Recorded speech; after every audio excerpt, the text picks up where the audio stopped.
যেই বান্দার তওবার ভিতরে 5টি শর্ত থাকবে, যেই বান্দা 5টি শর্ত মাইনা তওবা করতে পারবে, ইমাম ইবনে কাসির রাহমাতুল্লাহি আলাইহি বলেছেন 1 নাম্বার শর্ত হচ্ছে বান্দা তুমি যেই গুনাহটা করেছো সেই গুনাহ থেকে ফিরে আসতে হবে।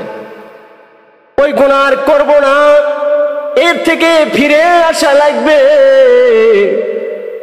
ও দুনিয়ার মুসলমান ইমানদার আল্লাহর গোলাম, যদি আপনি আমি এই শর্তগুলো মেনে আল্লাহ তাআলার কাছে তওবা করতে পারি, আল্লাহ তাআলা তো আমাদেরকে আমাদের গুনাহগুলোকে মাফ করে দিবে। এবং কি শুধু গুনাহ মাফ করবেন না, আমার আল্লাহ তাআলা গুনাহগুলোকে নেক দ্বারা পরিবর্তন কইরা দিবে। আমার আল্লাহ তাআলা বলছেন ইল্লা মান তাবা ওয়া আমানা ওয়া আমিলা আমালান সালিহান ওয়া আমিলা আমালান সালিহান, আমার আল্লাহ তাআলা গুনাহগুলোকে নেক দ্বারা পরিবর্তন কইরা দিবে। ও দুনিয়ার মুসলমান ইমানদার, একটু ব্রেনটা দিয়ে একটু চিন্তা ভাবনা করেন। বালিশের সাথে মাথা লাগাইয়া যদি একটু চিন্তা ভাবনা করেন যে আল্লাহ তাআলা মানুষগুলোকে পাঠাইছে, দুনিয়াতে পাঠাইছে, মানুষগুলোকে খাওয়ার জন্য শুধু পাঠান নাই, ঘর বাড়ি করার জন্য শুধু পাঠান নাই, স্ত্রী পুত্র সংসার করার জন্য শুধু পাঠান নাই। আল্লাহ তাআলার মূল উদ্দেশ্য হচ্ছে যে বান্দা তোমাকে দুনিয়াতে পাঠাইলাম, দুনিয়াতে পাঠানোর কারণ হচ্ছে তুমি দুনিয়ার ভিতরে যাবা, সন্তান আদি লালন পালন করবা, স্ত্রী পুত্রের সঙ্গে সংসার করবা, দালান কোঠা বাড়ি ঘর যাই করো সব যদি আমি আল্লাহ তাআলার হুকুম অনুযায়ী হয় তবে তো তোমার এইটাও তো তোমার সওয়াবের কাজ, এটাও তো সওয়াবের কাজ। কিন্তু আপনার আমার অন্তর, আপনার আমার মনোবাসনা, আপনার আমার নিয়ত তো ভিন্ন, আর নিয়ত ভিন্ন হওয়ার কারণে আপনার আমার কাজগুলো এমন হয়ে গেছে। যখন আমি চাকরিতে যাই, যখন আমি ব্যবসা বাণিজ্যে যাই, ওই সময়ে যদি আমার আপনার নিয়ত থাকতো যে আমি আপনি এই যে ব্যবসা বাণিজ্য করতেছি আল্লাহ তাআলার রাজি খুশির জন্য, কারণ রাসূল বলেছেন আত-তাজিরু সুদুকুল আমিন মান নাবিয়্যিন ওয়াস-সিদ্দীকিন ওয়াশ-শুহাদা'i ওয়াস-সালিহিন। আল্লাহ পাক রব্বুল আলামিন সত্যবাদী বান্দাদেরকে, সত্যবাদী বিশ্বাসী ব্যবসায়ীদেরকে আল্লাহ তাআলা সিদ্দিক, ওলি, নবী, সালিহিনদের সঙ্গে হাসর নাসর করাবে। কিন্তু আপনার আমার যখন ব্যবসা করতে যায় তখন তো আল্লাহর কথা মনে থাকে না, তখন দুনিয়াবি চিন্তা নিয়ে মানুষকে ঠকানোর উদ্দেশ্যে ব্যবসা করি। কিন্তু এটাই তো ব্যবসা না। ব্যবসা তো যদি ব্যবসার ভিতরে আল্লাহ তাআলার ভয় করে, আল্লাহ তাআলার ভয় অন্তরে পয়দা করে যদি ব্যবসা করতে পারতাম, আপনার আমার ব্যবসাও হয়ে যাইতো,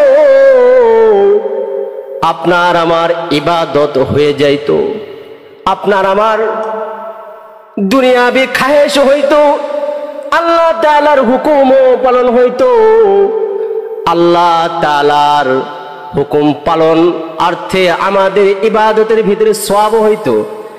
কিন্তু আপনার আমার তো নিয়তটা ভিন্ন। এজন্য আল্লাহ তাআলা বলেছেন বান্দারা তোমরা তো গুনাহ করো আমি জানি, তোমাদের জন্য আমি আল্লাহ তাআলা সুযোগ দিলাম, সুযোগ। আল্লাহ তাআলা বলেন ইয়া আইয়ুহাল্লাযীনা আমানু তুবু ইলাল্লাহ ইলাল্লাহি তাওবাতান নাসুহা। আল্লাহ তাআলা এই আয়াত দ্বারা মানুষকে ক্ষমার উদ্দেশ্যে বলেছেন, কারণ আল্লাহ তাআলা মানুষকে জাহান্নামে ফেলানোর জন্য বলেন নাই। আল্লাহ তাআলা কোরআনুল কারীমের ভিতরে অনেক শাস্তির আয়াত নাজিল করছে, কিন্তু আল্লাহ তাআলা শাস্তি দেওয়ার জন্য বলেন নাই।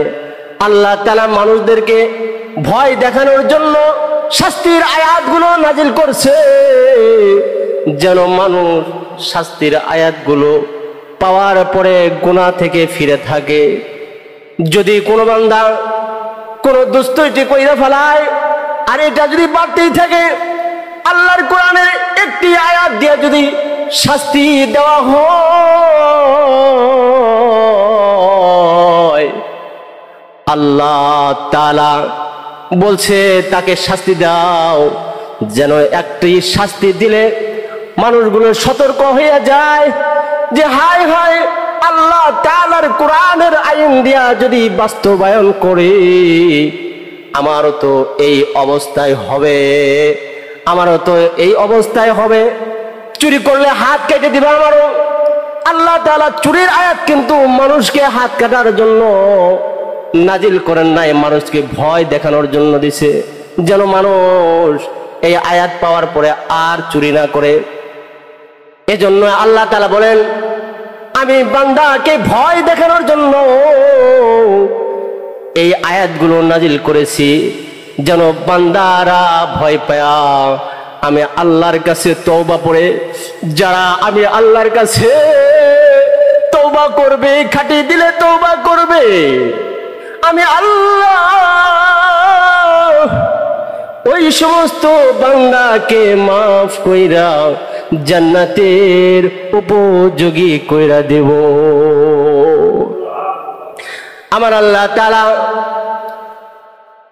তাআলার কাছে কতজনই না এইরকম ভাবে পাপ কইরা ক্ষমা চাইছে, আমার আল্লাহ তাআলা ক্ষমা কইরা দিছে। কাব ইবনে মালিক রাদিয়াল্লাহু তাআলা আনহু একজন সাহাবী, প্রসিদ্ধ সাহাবী, আল্লাহ রাসূলের মুহাব্বতের সাহাবী। কাব ইবনে মালিক যুদ্ধে যায় নাই, অপরাধ কইরা ফেলাইছে। আল্লাহ রাসূল ফিরে আসছে, আরো কয়েকজন মুনাফিকের সাথে ছিল। মুনাফিকদের প্ররোচনায় পড়ে, মুনাফিকদের ধোঁকায় পড়ে তিনি এই কাজগুলো কইরা ফেলাইছেন। কিন্তু মুনাফিকরা তো বিভিন্ন ধরনের অজুহাত দিয়া আল্লাহ রাসূলের সম্মুখে মিথ্যা কথা কইয়া পার পেয়ে গেছে। কিন্তু কাব ইবনে মালিক একজন প্রসিদ্ধ সাহাবী, আল্লাহ তাআলার ভয় তার ভিতরে অনেক। তিনি আল্লাহ তাআলাকে প্রচুর পরিমাণে ভয় করেন, আল্লাহ রাসূলকে প্রচুর পরিমাণে মহব্বত করেন। তিনি চিন্তা ভাবনা করছে, আজকে আমি বাঁচার জন্য যদি মিথ্যা কথা বলি, মিথ্যা কথা বইলা যদি ক্ষণিকের জন্য পার হইতে পারি, কিন্তু আল্লাহ তাআলা যদি আমার নামে একখানা আয়াতে কারিমা নাজিল কইরা দেয়, সেই আয়াত দ্বারা আমার কোরআনে নাম এসে যাবে, মুনাফিকের কাতারে দাঁড়ায় যাব। আমি তো মুনাফিক হইতে চাই না। তিনি আল্লাহ রাসূলের সম্মুখে মিথ্যা বলেন নাই।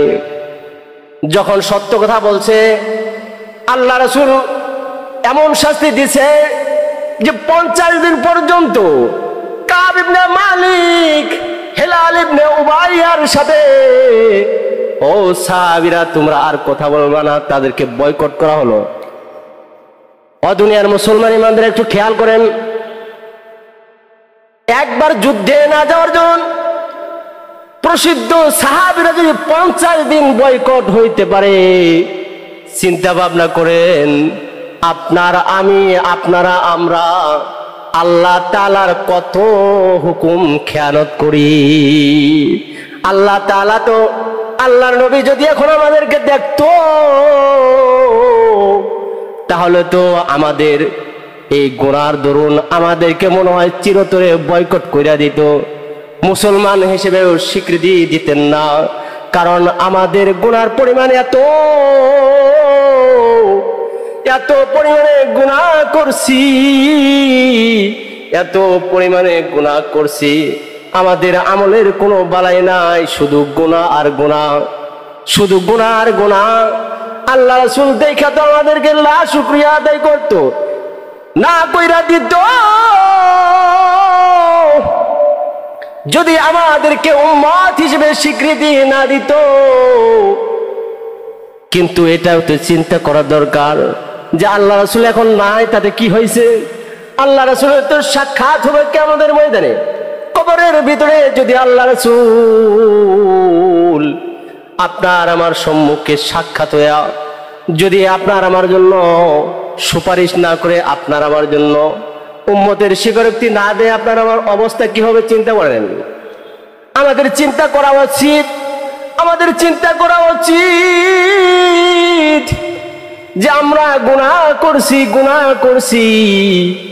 যদি দুনিয়ার মুসলমান ইমানদার, পটুয়াখালীর মুসলমান চিন্তা ভাবনা করেন, একটু মাথার ভিতরে ব্রেনটা দিয়ে একটু চিন্তা ভাবনা কইরা বলেন যে আপনার আমার গুনার দরুন আল্লাহ তাআলার কাছে ক্ষমা যদি চাইতে পারি, তবে তো আল্লাহ তাআলা আমাদের ক্ষমা করে দিতে চাইছে। আল্লাহ তাআলার কাছে ক্ষমা আমরা চাইতে হবে। আল্লাহ তাআলার কাছে যদি তওবা করি, আল্লাহ তাআলা কি দিবে? আল্লাহ তাআলা দিতে চাইছে। তাফসীর কারকগণ কয়েকটি বিষয় বের করেছে। এক নম্বর বিষয় হচ্ছে আল্লাহ পাক রব্বুল আলামিন আপনাকে আমাকে গুনাহগুলো তো মাফ করবেন। দ্বিতীয়ত আল্লাহ তাআলা আপনার আমার গুনার দরুন তওবা করার কারণে আপনার আমার রিজিকের ভিতরে বরকত দিয়া দিবে, আপনার আমার গুনাহগুলোকে মাফ কইরা দিবে, আপনার আমার রিজিকের ভিতরে মাফ কইরা দিবে, রিজিককে বরকত দিয়া দিবে। কারণ তওবা করলে আল্লাহ তাআলার রহমত বর্ষিত হয়। হযরত মুসা আলাইহিস সালাতু ওয়াস সালাম একদিন রাস্তা দিয়ে যাইতেছেন, উম্মতগণ এসে আল্লাহর নবীকে বলে, ও আল্লাহর নবী, আমাদের উপরে খরার কারণে, রোদ থাকার কারণে, বৃষ্টি না হওয়ার কারণে আমাদের মাঠগুলো পুইরা গেছে, আমাদের ফসল আদিগুলো পুইরা যাইতেছে। আপনি একটু আল্লাহ তাআলার কাছে প্রার্থনা করেন, আল্লাহ তাআলা যেন আমাদের উপরে একটু বৃষ্টি বর্ষণ করে, আল্লাহ তাআলা যেন আমাদের উপরে একটু বৃষ্টি বর্ষণ করে, আমাদের ফল ফলাদিগুলো যেন একটু ভালো হয়। আল্লাহর নবী মুসা আলাইহিস সালাতু ওয়াস সালাম কওমদেরকে নিয়ে আল্লাহ তাআলার কাছে দোয়া করা শুরু করলেন। আল্লাহ, তোমার বান্দারা তো গুনাহ করছে, আমরা তোমার কাছে ক্ষমা চাই, আমাদেরকে ক্ষমা কইরা দাও, আমাদের উপরে বৃষ্টি বর্ষণ করো, তোমার রহমতের বৃষ্টি ছাড়া তো আমরা চলতে পারবো না, আমাদের উপরে একটু বৃষ্টি বর্ষণ করো। আল্লাহর নবী মুসা আলাইহিস সালাতু ওয়াস সালাম দোয়া করতেছে আল্লাহ তাআলার কাছে। আল্লাহ তাআলার পক্ষ থেকে গায়েবী আওয়াজ আসছে, মুসা, ও বন্ধু মুসা, তোমার কওমের উপর আমি বৃষ্টি বর্ষণ করব না। আল্লাহর নবী মুসা আলাইহিস সালাতু ওয়াস সালাম যখন এই কথা বলছে, আল্লাহ তাআলা বলছে, তোমার উম্মতের ভিতরে এমন একজন বান্দা রয়েছে যিনি দীর্ঘদিন যাবৎ শুধু গুনাহ করেছে, পাপ করেছে, এমন কোনো পাপ নাই যে পাপ করে নাই সে। ওই বান্দা যতক্ষণ তোমার ভিতর থেকে, তোমার কম থেকে সইরা না যাবে, আমি আল্লাহ তাআলা বৃষ্টি বর্ষণ করব না।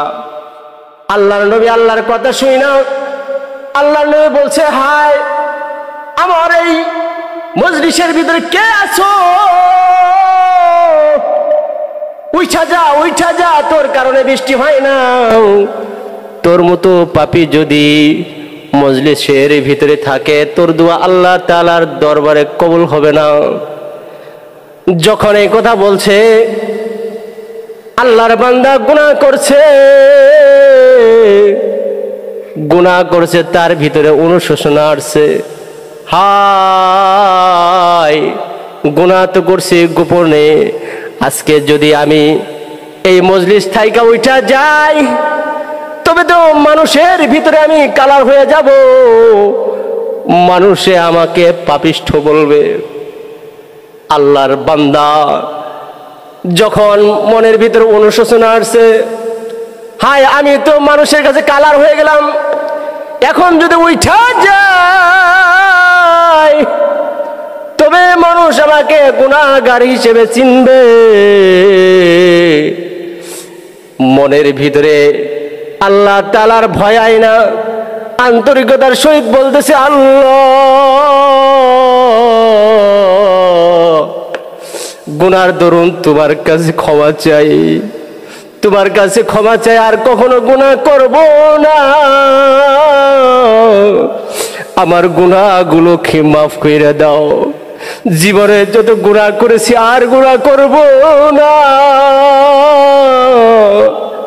এইভাবে যখন অনুনয় বিনয় কইরা আল্লাহর কাছে কান্না করছে, আল্লাহ তাআলার রহমতের দরিয়ার ভিতরে জোশ পইরা গেছে, আল্লাহ তাআলার রহমত ভইরা গেছে।